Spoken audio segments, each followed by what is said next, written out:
El destino del mundo predicho. Oh, si también tú conocieses, a lo menos en este tu día, lo que toca a tu paz. Mas ahora está encubierto de tus ojos, porque vendrán días sobre ti que tus enemigos te cercarán con baluarte y te pondrán cerco, y de todas partes te pondrán en estrecho y te derribarán a tierra, y a tus hijos dentro de ti. Y no dejarán sobre ti piedra sobre piedra, por cuanto no conociste el tiempo de tu visitación. Lucas 19, versos 42 al 44. Desde lo alto del monte de los olivos miraba Jesús a Jerusalén, que ofrecía a sus ojos un cuadro de hermosura y de paz. Era tiempo de Pascua, y de todas las regiones del orbe, los hijos de Jacob se habían reunido para celebrar la gran fiesta nacional. De entre viñedos y jardines, como de entre las verdes laderas, donde se veían esparcidas las tiendas de los peregrinos, elevábanse las colinas con sus terrazas, los airosos palacios y los soberbios baluartes de la capital israelita. La hija de Sión parecía decir en su orgullo: «Estoy sentada reina, y nunca veré el duelo», porque siendo amada como lo era, creía estar segura de merecer aún los favores del cielo, como en los tiempos antiguos, cuando el poeta rey cantaba: «Hermosa provincia, el gozo de toda la tierra es el monte de Sión, la ciudad del gran rey».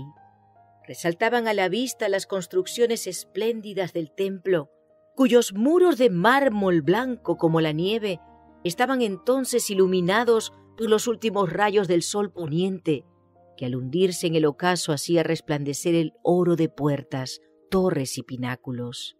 Y así destacábase la gran ciudad, perfección de hermosura, orgullo de la nación judaica. ¿Qué hijo de Israel podía permanecer ante semejante espectáculo sin sentirse conmovido de gozo y admiración? Pero eran muy ajenos a todo esto los pensamientos que embargaban la mente de Jesús. Como llegó cerca, viendo la ciudad, lloró sobre ella. En medio del regocijo que provocara su entrada triunfal, mientras el gentío agitaba palmas y alegres hosanas repercutían en los montes y 1000 voces le proclamaban rey, el Redentor del mundo se sintió abrumado por súbita y misteriosa tristeza. Él, el Hijo de Dios, el prometido de Israel, que había vencido a la muerte arrebatándole sus cautivos, lloraba, no presa de común abatimiento, sino dominado por intensa e irreprimible agonía. No lloraba por sí mismo, por más que supiera a dónde iba. Getsemaní, lugar de su próxima y terrible agonía, extendíase ante su vista. La puerta de las ovejas divisábase también. Por ella habían entrado durante siglos y siglos las víctimas para el sacrificio, y pronto iba a abrirse para él, cuando como cordero fuera llevado al matadero. Poco más allá se destacaba el Calvario, lugar de la crucifixión. Sobre la senda que pronto le tocaría recorrer iban a caer densas y horrorosas tinieblas, mientras él entregaba su alma en expiación por el pecado.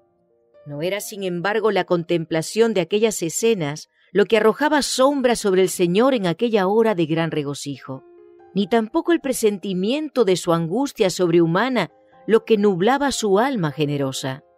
Lloraba por el fatal destino de los millares de Jerusalén, por la ceguedad y por la dureza de corazón de aquellos a quienes él viniera a bendecir y salvar. La historia de más de 1000 años durante los cuales Dios extendiera su favor especial y sus tiernos cuidados en beneficio de su pueblo escogido desarrollábase ante los ojos de Jesús. Allí estaba el monte Moria, donde el Hijo de la promesa, cual mansa víctima que se entrega sin resistencia, fue atado sobre el altar como emblema del sacrificio del Hijo de Dios. Allí fue donde se le habían confirmado al Padre de los creyentes el pacto de bendición y la gloriosa promesa de un Mesías. Allí era donde las llamas del sacrificio, al ascender al cielo desde la era de Ornán, habían desviado la espada del ángel exterminador, símbolo adecuado del sacrificio de Cristo y de su mediación por los culpables. Jerusalén había sido honrada por Dios sobre toda la tierra.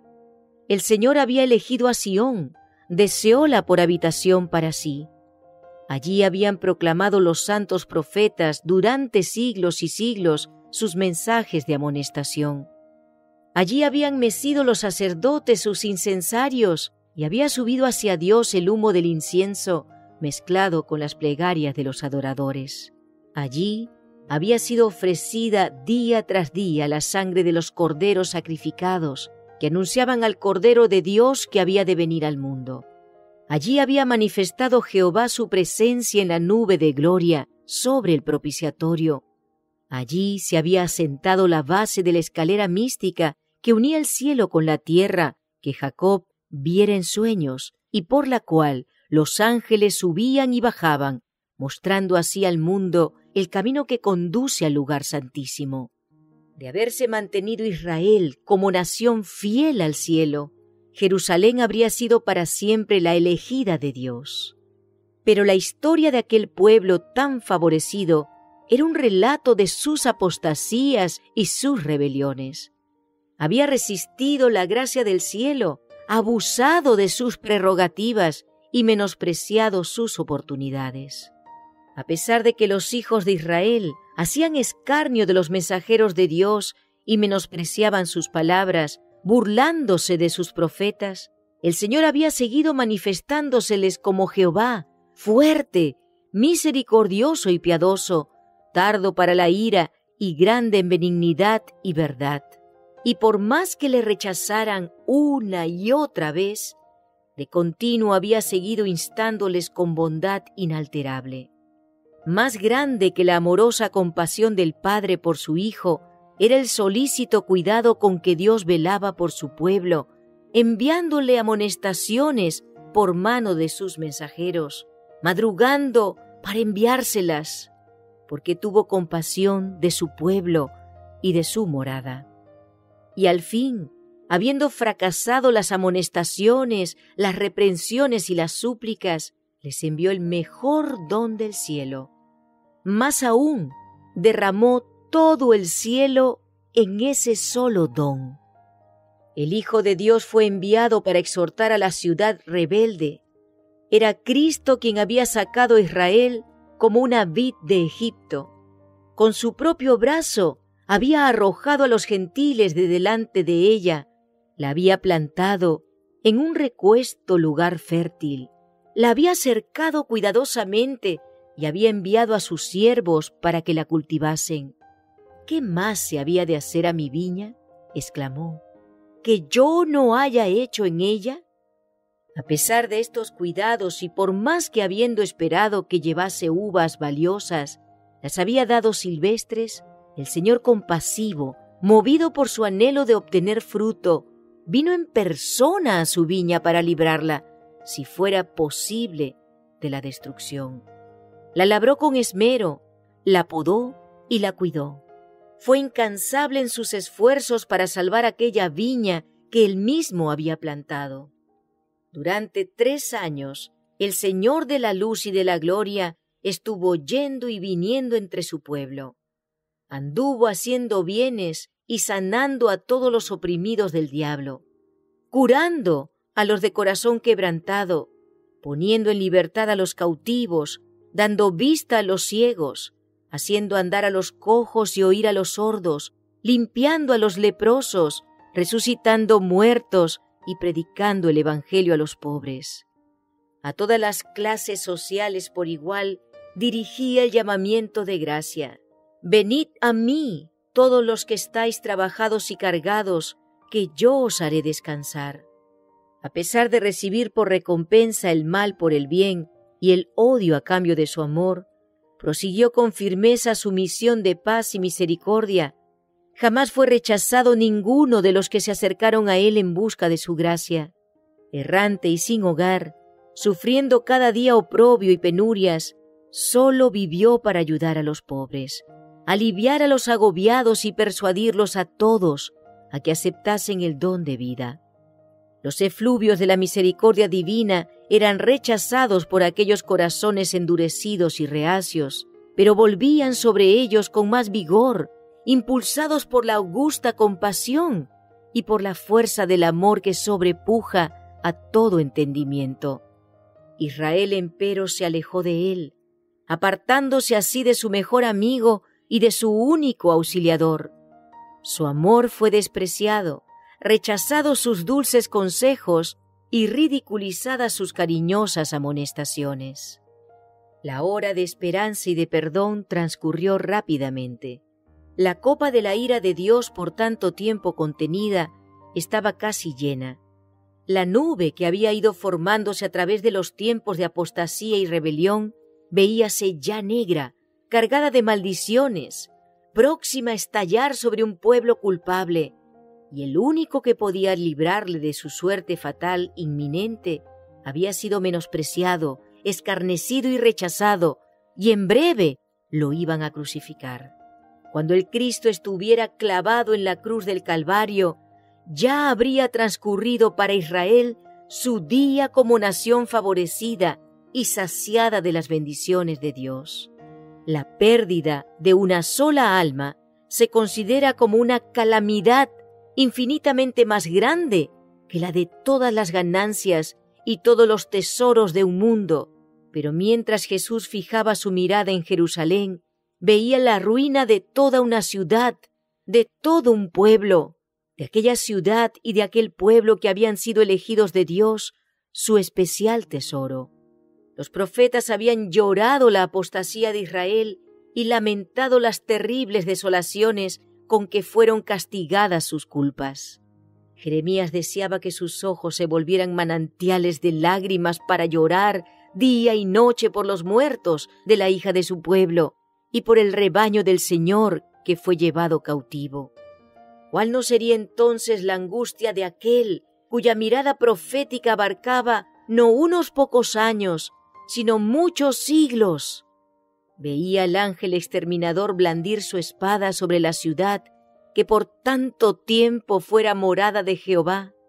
Desde la cumbre del monte de los Olivos, en el lugar mismo que más tarde iba a ser ocupado por Tito y sus soldados, miró a través del valle los atrios y pórticos sagrados, y con los ojos nublados por las lágrimas, vio en horroroso anticipo los muros de la ciudad circundados por tropas extranjeras. Oyó el estrépito de las legiones que marchaban en son de guerra y los tristes lamentos de las madres y de los niños que lloraban por pan en la ciudad sitiada. Vio el templo santo y hermoso, los palacios y las torres devorados por las llamas, dejando en su lugar tan solo un montón de humeantes ruinas.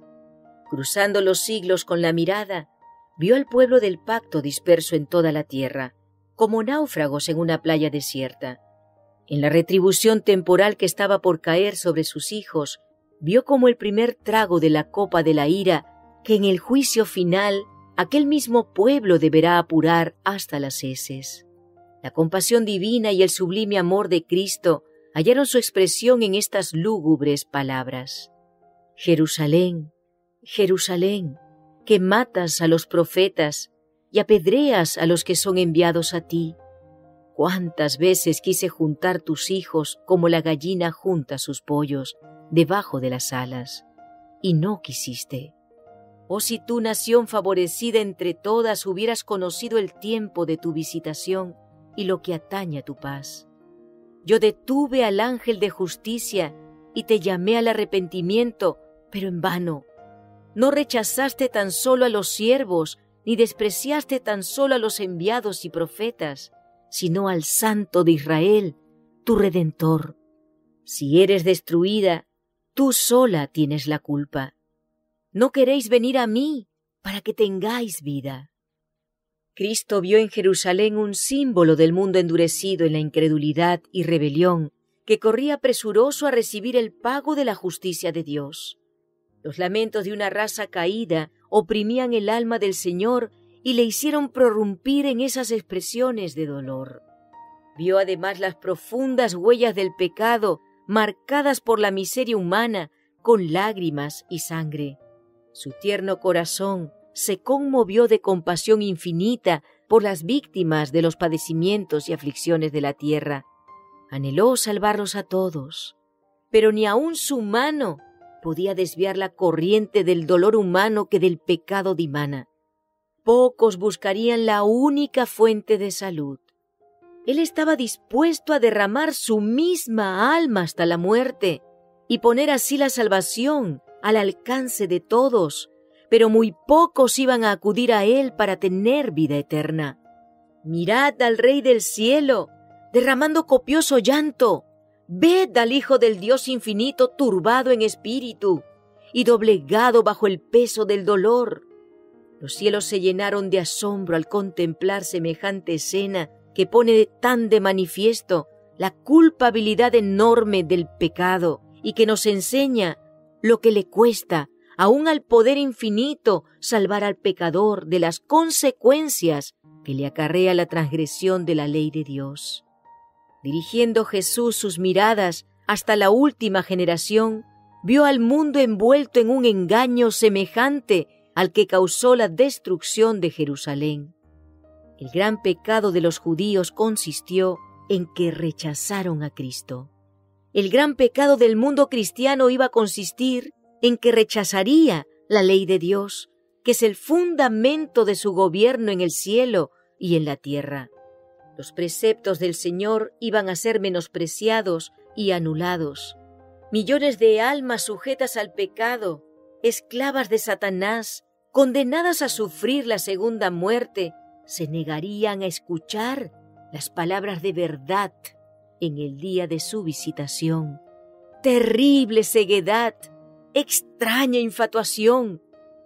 2 días antes de la Pascua, cuando Cristo se había despedido ya del templo por última vez, después de haber denunciado públicamente la hipocresía de los príncipes de Israel, volvió al monte de los Olivos acompañado de sus discípulos y se sentó entre ellos en una ladera cubierta de blando césped, dominando con la vista la ciudad.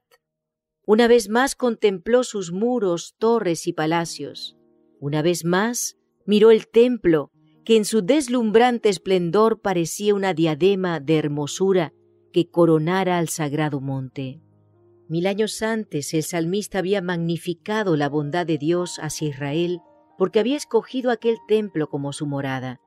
En Salem está su tabernáculo y su habitación en Sión. Escogió la tribu de Judá el monte de Sión, al cual amó. Edificó su santuario a manera de eminencia. El primer templo había sido erigido durante la época de mayor prosperidad en la historia de Israel. Vastos almacenes fueron construidos para contener los tesoros que con dicho propósito acumulara el rey David. Y los planos para la edificación del templo fueron hechos por inspiración divina. Salomón, el más sabio de los monarcas de Israel, completó la obra. Este templo resultó ser el edificio más soberbio que este mundo haya visto. No obstante, el Señor declaró por boca del profeta Ageo, refiriéndose al segundo templo: «Mayor será la gloria postrera de esta casa que la gloria anterior. Sacudiré todas las naciones, y vendrá el deseado de todas las naciones, y llenaré esta casa de gloria, dice Jehová de los ejércitos». Después de su destrucción por Nabucodonosor, el templo fue reconstruido unos 5 siglos antes del nacimiento de Cristo por un pueblo que tras largo cautiverio había vuelto a su país asolado y casi desierto. Había entonces en Israel algunos hombres muy ancianos que habían visto la gloria del templo de Salomón y que lloraban al ver el templo nuevo que parecía tan inferior al anterior. El sentimiento que dominaba entre el pueblo nos es fielmente descrito por el profeta cuando dice: «¿Quién ha quedado entre vosotros que haya visto esta casa en su primera gloria, y cuál ahora la veis? ¿No es ella como nada delante de vuestros ojos?» Entonces fue dada la promesa de que la gloria del segundo templo sería mayor que la del primero. Pero el segundo templo no igualó al primero en magnificencia, ni fue santificado por las señales visibles de la presencia divina con que lo fuera el templo de Salomón, ni hubo tampoco manifestaciones de poder sobrenatural que dieran realce a su dedicación. Ninguna nube de gloria cubrió al santuario que acababa de ser erigido. No hubo fuego que descendiera del cielo para consumir el sacrificio sobre el altar. La manifestación divina no se encontraba ya entre los querubines en el lugar santísimo. Ya no estaban allí el arca del testimonio, ni el propiciatorio, ni las tablas de la ley. Ninguna voz del cielo se dejaba oír para revelar la voluntad del Señor al sacerdote que preguntaba por ella. Durante varios siglos, los judíos se habían esforzado para probar cómo y dónde se había cumplido la promesa que Dios había dado por Ageo. Pero el orgullo y la incredulidad habían cegado su mente de tal modo que no comprendían el verdadero significado de las palabras del profeta.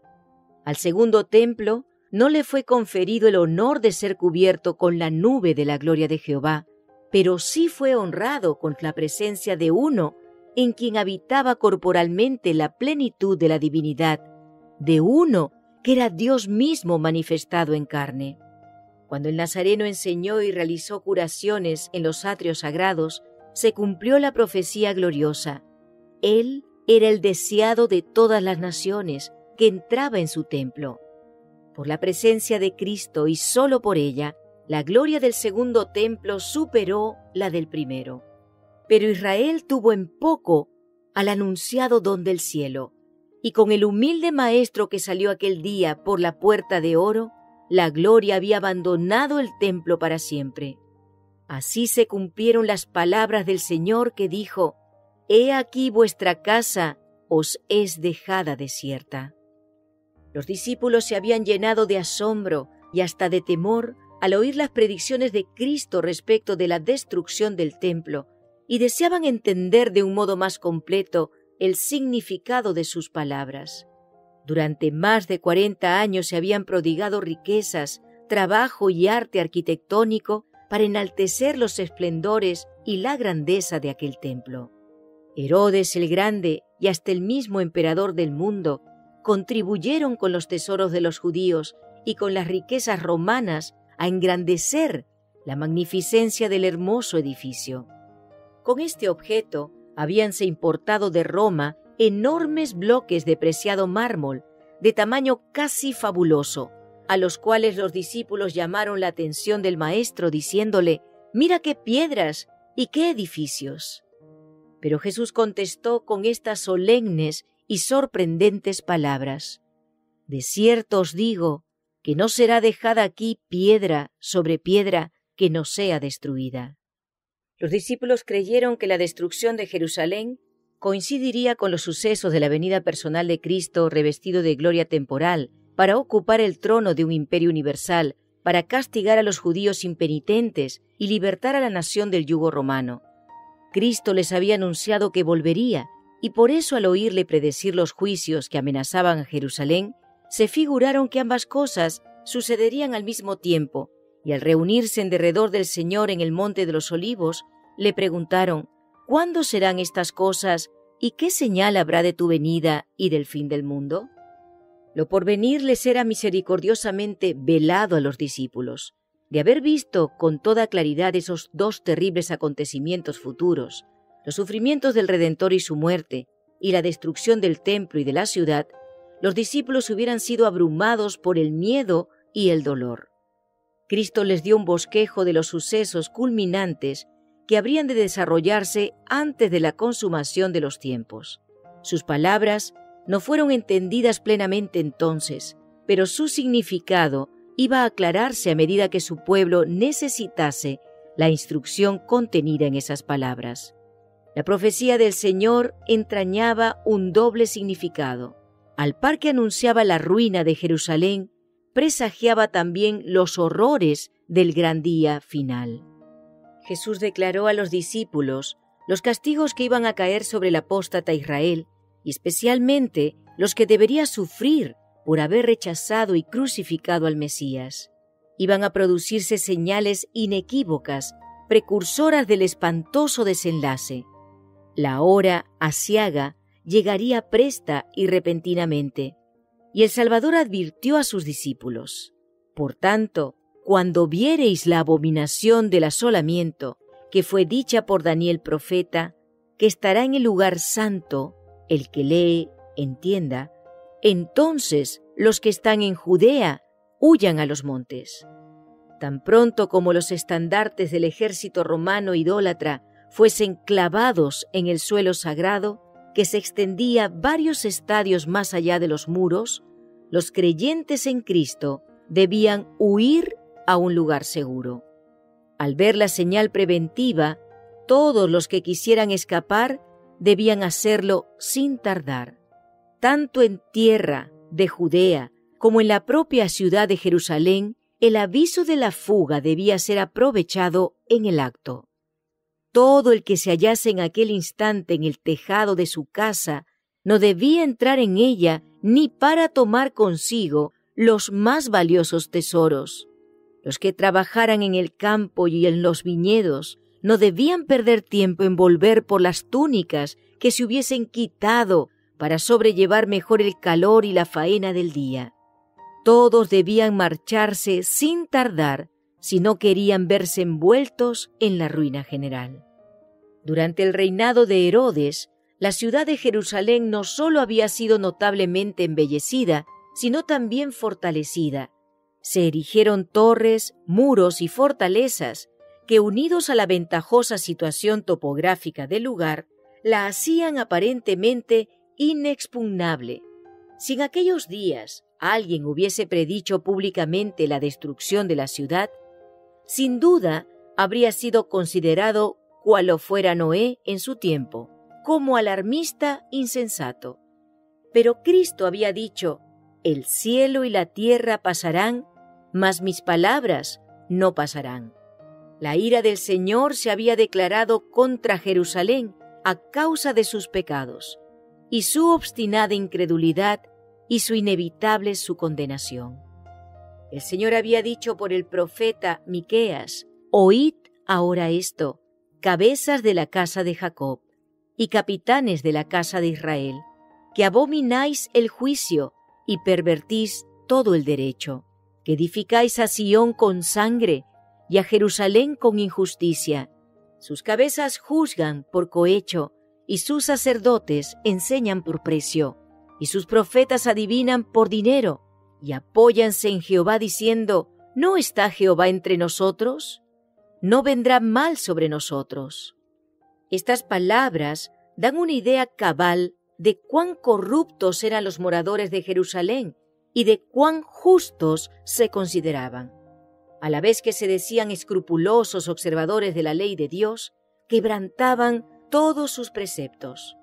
La pureza de Cristo y su santidad hacían resaltar la iniquidad de ellos. Por eso le aborrecían y le señalaban como el causante de todas las desgracias que les habían sobrevenido como consecuencia de su maldad. Aunque hartos sabían que Cristo no tenía pecado, declararon que su muerte era necesaria para la seguridad de la nación. Los príncipes de los sacerdotes y los fariseos decían: «Si le dejamos así, todos creerán en él, y vendrán los romanos y destruirán nuestro lugar y nuestra nación». Si se sacrificaba a Cristo, pensaban ellos, podrían ser otra vez un pueblo fuerte y unido. Así discurrían y convinieron con el sumo sacerdote en que era mejor que uno muriera y no que la nación entera se perdiese. Así era como los príncipes judíos habían edificado a Sión con sangre y a Jerusalén con iniquidad, y al paso que sentenciaban a muerte a su Salvador porque les echara en cara sus iniquidades, se atribuían tanta justicia que se consideraban el pueblo favorecido de Dios y esperaban que el Señor viniese a librarlos de sus enemigos. Por tanto, había añadido el profeta: «A causa de vosotros será Sión arada como campo, y Jerusalén será majanos, y el monte de la casa como cumbres de breñal». Dios aplazó sus juicios sobre la ciudad y la nación hasta cosa de 40 años después que Cristo hubo anunciado el castigo de Jerusalén. Admirable fue la paciencia que tuvo Dios con los que rechazaran su evangelio y asesinaran a su Hijo. La parábola de la higuera estéril representa el trato bondadoso de Dios con la nación judía. Ya había sido dada la orden: «Córtala, ¿por qué ocupará aún la tierra? Pero la divina misericordia la preservó por algún tiempo. Había todavía muchos judíos que ignoraban lo que habían sido el carácter y la obra de Cristo. Y los hijos no habían tenido las oportunidades ni visto la luz que sus padres habían rechazado. Por medio de la predicación de los apóstoles y de sus compañeros, Dios iba a hacer brillar la luz sobre ellos para que pudiesen ver cómo se habían cumplido las profecías, no únicamente las que se referían al nacimiento y vida del Salvador, sino también las que anunciaban su muerte y su gloriosa resurrección. Los hijos no fueron condenados por los pecados de sus padres, pero cuando conociendo ya plenamente la luz que fuera dada a sus padres, rechazaron la luz adicional que a ellos mismos les fuera concedida, entonces se hicieron cómplices de las culpas de los padres y colmaron la medida de su iniquidad. La longanimidad de Dios hacia Jerusalén no hizo sino confirmar a los judíos en su terca impenitencia. Por el odio y la crueldad que manifestaron hacia los discípulos de Jesús, rechazaron el último ofrecimiento de misericordia. Dios les retiró entonces su protección y dio rienda suelta a Satanás y a sus ángeles, y la nación cayó bajo el dominio del caudillo que ella misma se había elegido. Sus hijos menospreciaron la gracia de Cristo, que los habría capacitado para subyugar sus malos impulsos, y éstos los vencieron. Satanás despertó las más fieras y degradadas pasiones de sus almas. Los hombres ya no razonaban, completamente dominados por sus impulsos y su ira ciega. En su crueldad se volvieron satánicos, tanto en la familia como en la nación, en las clases bajas como en las clases superiores del pueblo. No reinaban más que la sospecha, la envidia, el odio, el altercado, la rebelión y el asesinato. No había seguridad en ninguna parte. Los amigos y parientes se hacían traición unos a otros. Los padres mataban a los hijos y éstos a sus padres. Los que gobernaban al pueblo no tenían poder para gobernarse a sí mismos. Las pasiones más desordenadas los convertían en tiranos. Los judíos habían aceptado falsos testimonios para condenar al Hijo inocente de Dios, y ahora las acusaciones más falsas hacían inseguras sus propias vidas. Con sus hechos habían expresado desde hacía tiempo sus deseos. Quitad de delante de nosotros al Santo de Israel. Y ya dichos deseos se habían cumplido. El temor de Dios no les preocupaba más.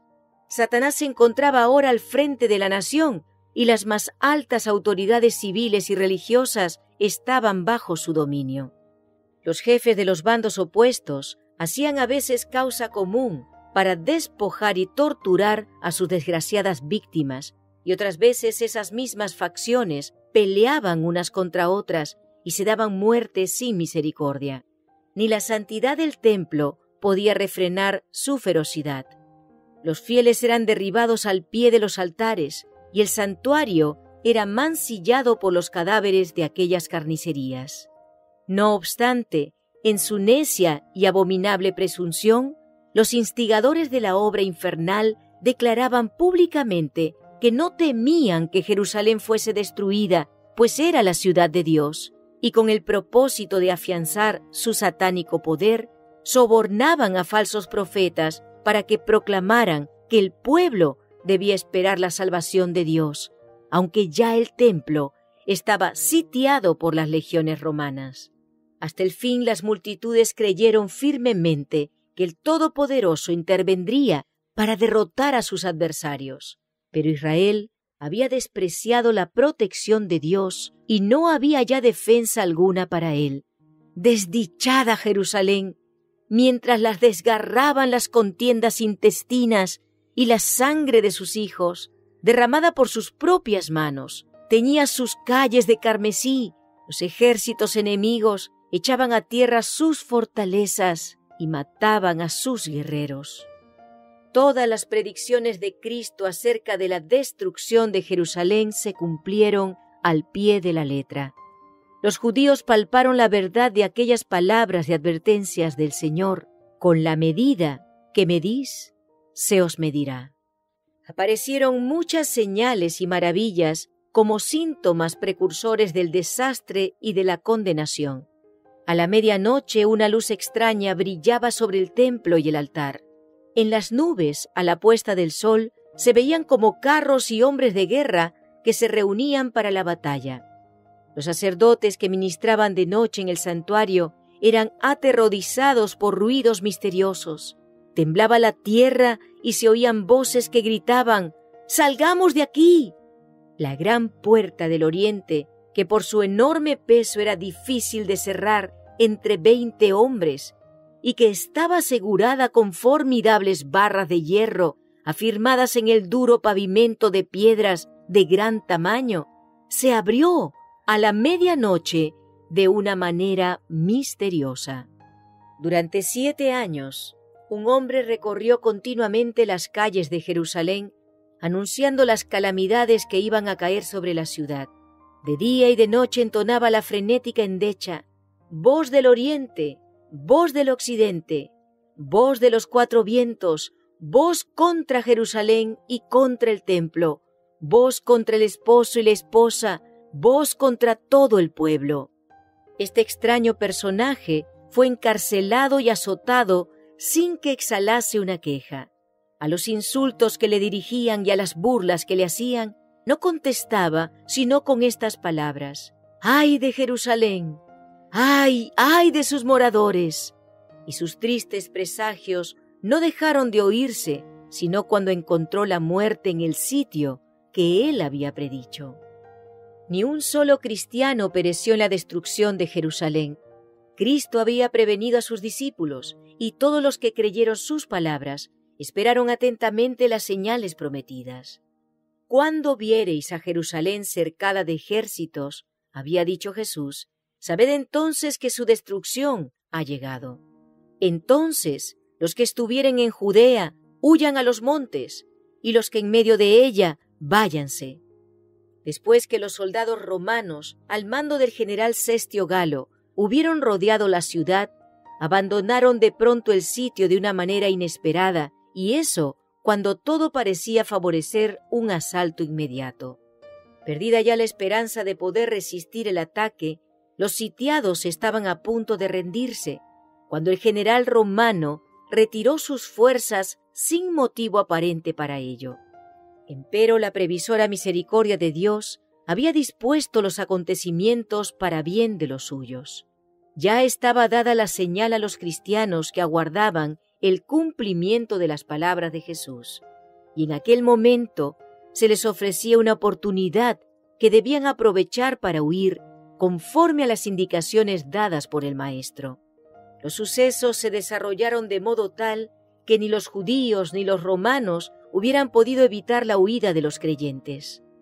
Habiéndose retirado Sestio, los judíos hicieron una salida para perseguirle, y entre tanto que ambas fuerzas estaban así empeñadas, los cristianos pudieron salir de la ciudad, aprovechando la circunstancia de estar los alrededores totalmente despejados de enemigos que hubieran podido cerrarles el paso.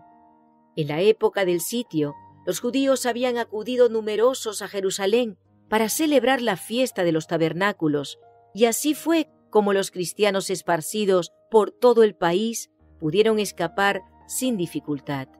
Inmediatamente se encaminaron hacia un lugar seguro, la ciudad de Pella, en tierra de Perea, allende del Jordán.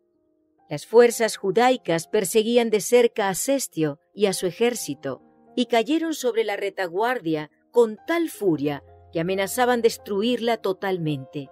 Solo a duras penas pudieron las huestes romanas cumplir su retirada. Los judíos no sufrieron más que pocas bajas, y con los despojos que obtuvieron volvieron en triunfo a Jerusalén. Pero este éxito aparente no les acarrió sino perjuicios, pues despertó en ellos un espíritu de necia resistencia contra los romanos, que no tardó en traer males incalculables a la desdichada ciudad. Espantosas fueron las calamidades que sufrió Jerusalén cuando el sitio se reanudó bajo el mando de Tito. La ciudad fue sitiada en el momento de la Pascua, cuando millones de judíos se hallaban reunidos dentro de sus muros. los depósitos de provisiones que, de haber sido conservados, hubieran podido abastecer a toda la población por varios años, habían sido destruidos a consecuencia de la rivalidad y de las represalias de las facciones en lucha, y pronto los vecinos de Jerusalén empezaron a sucumbir a los horrores del hambre. Una medida de trigo se vendía por 1 talento. Tan atroz era el hambre que los hombres roían el cuero de sus cintos, sus sandalias y las cubiertas de sus escudos. Muchos salían durante la noche para recoger las plantas silvestres que crecían fuera de los muros, a pesar de que muchos de ellos eran aprehendidos y muertos por crueles torturas. Y a menudo los que lograban escapar eran despojados de aquello que habían conseguido, aún con riesgo de la vida.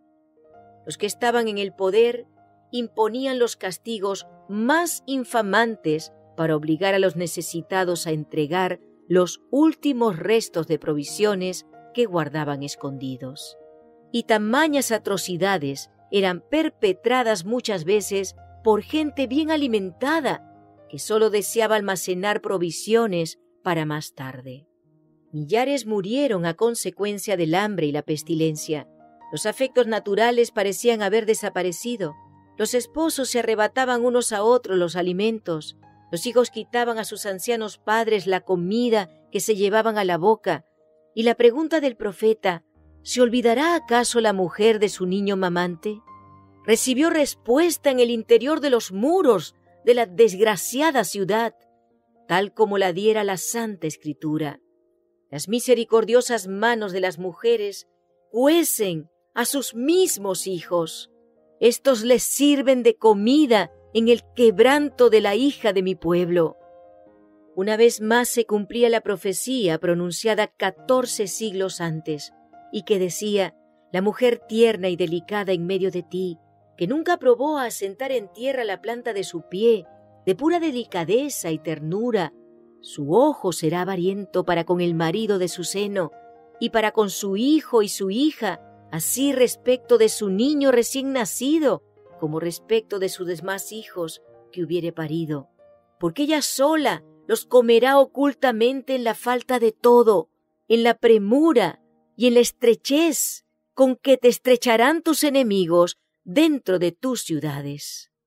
Los jefes romanos procuraron aterrorizar a los judíos para que se rindiesen. A los que eran apresados resistiendo los azotaban, los atormentaban y los crucificaban frente a los muros de la ciudad. Centenares de ellos eran así ejecutados cada día, y el horrendo proceder continuó hasta que a lo largo del valle de Josafat y en el Calvario se erigieron tantas cruces que apenas dejaban espacio para pasar entre ellas.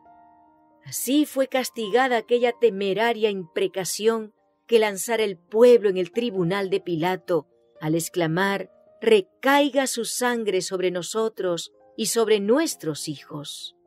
De buen grado hubiera Tito hecho cesar tan terribles escenas y ahorrado a Jerusalén la plena medida de su condenación. Le horrorizaba ver los montones de cadáveres en los valles. Como obsesionado miraba desde lo alto del Monte de los Olivos el magnífico templo y odió la orden de que no se tocara una sola de sus piedras. Antes de hacer la tentativa de apoderarse de esa fortaleza, dirigió un fervoroso llamamiento a los jefes judíos para que no le obligasen a profanar con sangre el lugar sagrado. Si querían salir a pelear en cualquier otro sitio, ningún romano violaría la santidad del templo. Josefo mismo, en elocuentísimo discurso, les rogó que se entregasen para salvarse a sí mismos, a su ciudad y su lugar de culto. Pero respondieron a sus palabras con maldiciones y arrojaron dardos a su último mediador humano mientras alegaba con ellos. Los judíos habían rechazado las súplicas del Hijo de Dios y ahora cualquier otra instancia o amonestación no podía obtener otro resultado que inducirlos a resistir hasta el fin. Vanos fueron los esfuerzos de Tito para salvar el templo. Uno mayor que él había declarado que no quedaría piedra sobre piedra que no fuese derribada. La ciega obstinación de los jefes judíos y los odiosos crímenes perpetrados en el interior de la ciudad sitiada excitaron el horror y la indignación de los romanos, y finalmente Tito dispuso tomar el templo por asalto. Resolvió, sin embargo, que si era posible, evitaría su destrucción. Pero sus órdenes no fueron obedecidas. A la noche, cuando se había retirado a su tienda para descansar, los judíos hicieron una salida desde el templo y atacaron a los soldados que estaban afuera. Durante la lucha, un soldado romano arrojó al pórtico por una abertura un leño encendido, e inmediatamente ardieron los aposentos enmaderados de cedro que rodeaban el edificio santo. Tito acudió apresuradamente, seguido por sus generales y legionarios, y ordenó a los soldados que apagasen las llamas. Sus palabras no fueron escuchadas. Furiosos, los soldados arrojaban teas encendidas en las cámaras contiguas al templo, y con sus espadas degollaron a gran número de los que habían buscado refugio allí. La sangre corría como agua por las gradas del templo. Miles y miles de judíos perecieron. Por sobre el ruido de la batalla se oían voces que gritaban: ¡Ichabod! La gloria se alejó. Tito vio que era imposible contener el furor de los soldados enardecidos por la lucha, y con sus oficiales se puso a contemplar el interior del sagrado edificio. Su esplendor los dejó maravillados, y como él notase que el fuego no había llegado aún al lugar santo, hizo un postrer esfuerzo para salvarlo, saliendo precipitadamente y exhortando con energía a los soldados para que se empeñasen en contener la propagación del incendio. El centurión Liberalis hizo cuanto pudo con su insignia de mando para conseguir la obediencia de los soldados, pero ni siquiera el respeto al emperador bastaba ya para apaciguar la furia de los soldados contra los judíos y su ansia insaciable de saqueo. Todo lo que los soldados veían en torno suyo estaba revestido de oro y resplandecía a la luz siniestra de las llamas, lo cual les inducía a suponer que habría en el santuario tesoros de incalculable valor. Un soldado romano, sin ser visto, arrojó una tea encendida entre los goznes de la puerta, y en breves instantes todo el edificio era presa de las llamas. Los oficiales se vieron obligados a retroceder ante el fuego y el humo que los cegaba, y el noble edificio quedó entregado a su fatal destino. Aquel espectáculo llenaba de espanto a los romanos. ¿Qué sería para los judíos? Toda la cumbre del monte que dominaba la ciudad despedía fulgores como el cráter de un volcán en plena actividad.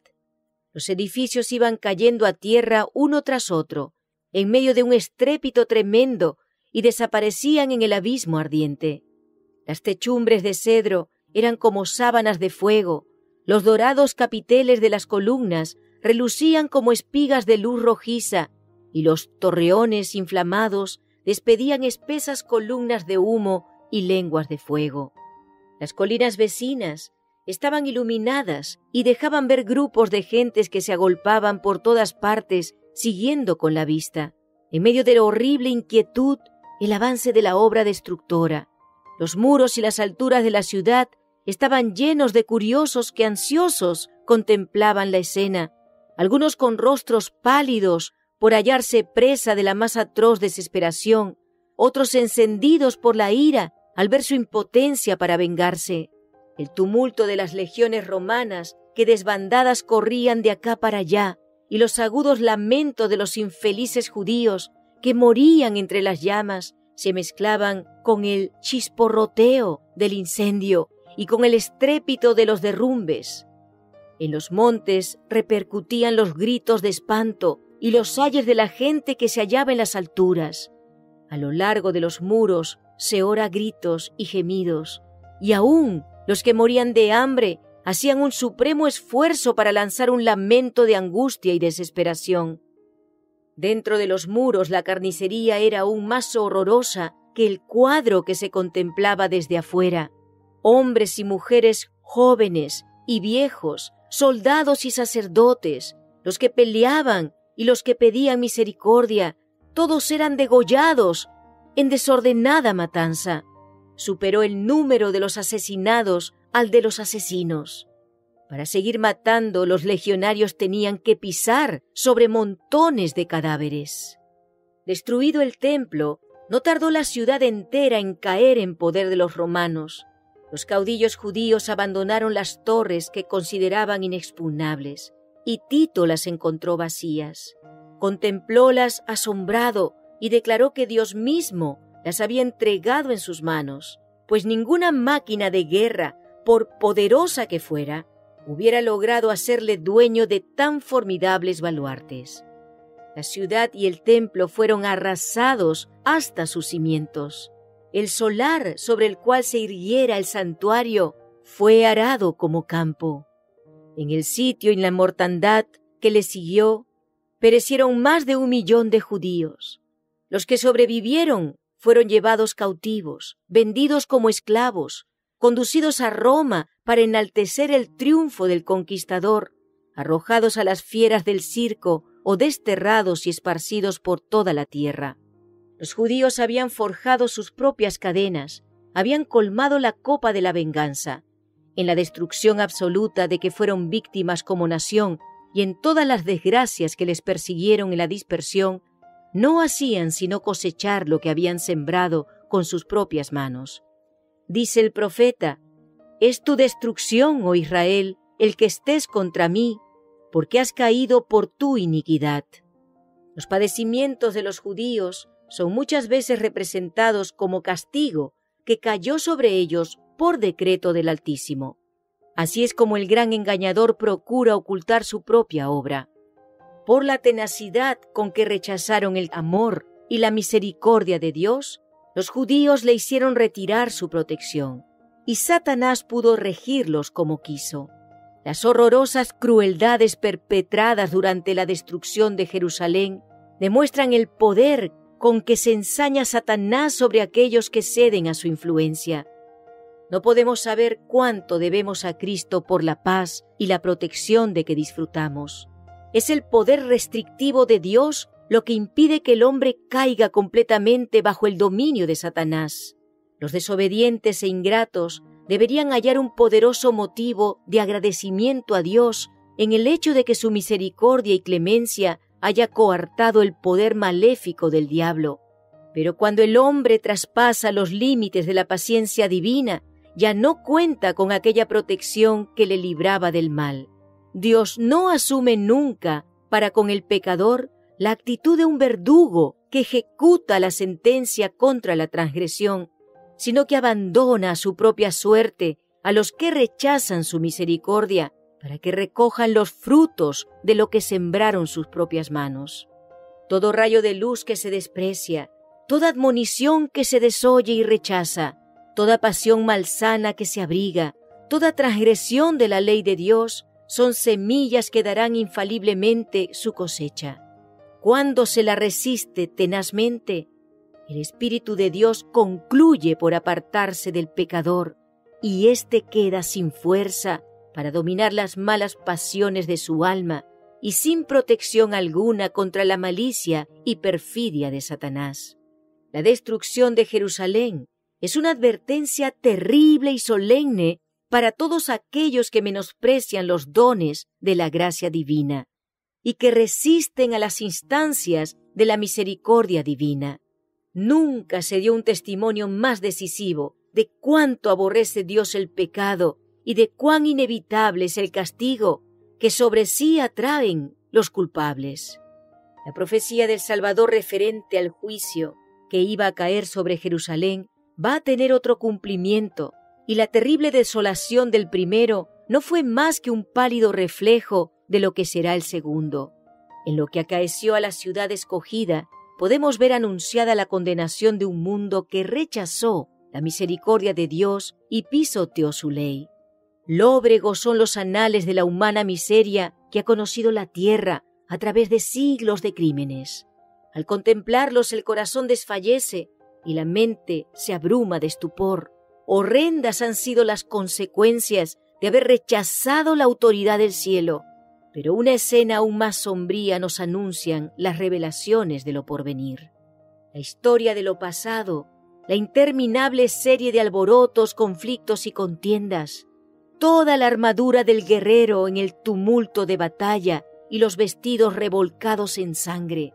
¿Qué son y qué valen en comparación con los horrores de aquel día, cuando el Espíritu de Dios se aparte del todo de los impíos y los deje abandonados a sus fieras pasiones y a merced de la hazaña satánica? Entonces el mundo verá como nunca los vio, los resultados del gobierno de Satanás. Pero en aquel día, así como sucedió en tiempo de la destrucción de Jerusalén, el pueblo de Dios será librado, porque serán salvos todos aquellos cuyo nombre esté inscrito para la vida. Nuestro Señor Jesucristo anunció que vendrá la segunda vez para llevarse a los suyos. Entonces se mostrará la señal del Hijo del Hombre en el cielo, y entonces lamentarán todas las tribus de la tierra, y verán al Hijo del Hombre que vendrá sobre las nubes del cielo con grande poder y gloria, y enviará a sus ángeles con gran voz de trompeta, y juntarán sus escogidos de los cuatro vientos, de un cabo del cielo hasta el otro. Entonces, los que no obedezcan al Evangelio serán muertos con el aliento de su boca y destruidos con el resplandor de su venida. Así como le sucedió antiguamente a Israel, los malvados se destruirán a sí mismos y perecerán víctimas de su iniquidad. Debido a su vida pecaminosa, los hombres se han apartado tanto del Señor y tanto ha degenerado su naturaleza con el mal, que la manifestación de la gloria del Señor es para ellos un fuego consumidor. Deben guardarse los hombres de no menospreciar el aviso de Cristo respecto a su segunda venida, porque como anunció a los discípulos la destrucción de Jerusalén y les dio una señal para cuando se acercara la ruina, así también previno al mundo del día de la destrucción final y nos dio señales de la proximidad de ésta, para que todos los que quieran puedan huir de la ira que vendrá. Dijo Jesús: y habrá señales en el sol y en la luna y en las estrellas, y sobre la tierra angustia de naciones. Cuando viereis todas estas cosas, sabed que está cercano, a las puertas. Velad pues, es la amonestación del Señor. Los que le presten atención no serán dejados en tinieblas ni sorprendidos por aquel día, pero los que no quieran velar serán sorprendidos, porque el día del Señor vendrá así, como ladrón de noche. El mundo no está hoy más dispuesto a creer el mensaje dado para este tiempo de lo que estaba en los días de los judíos para recibir el aviso del Salvador respecto a la ruina de Jerusalén. Venga cuando venga, el día de Dios caerá repentinamente sobre los impíos desprevenidos. El día menos pensado, en medio del curso rutinario de la vida, absortos los hombres en los placeres de la vida, en los negocios, en la caza al dinero, cuando los guías religiosos ensalcen el progreso y la ilustración del mundo, y los moradores de la tierra se dejen arrullar por una falsa seguridad, entonces, como ladrón que a medianoche penetra en una morada sin custodia, así caerá la inesperada destrucción sobre los desprevenidos y no escaparán.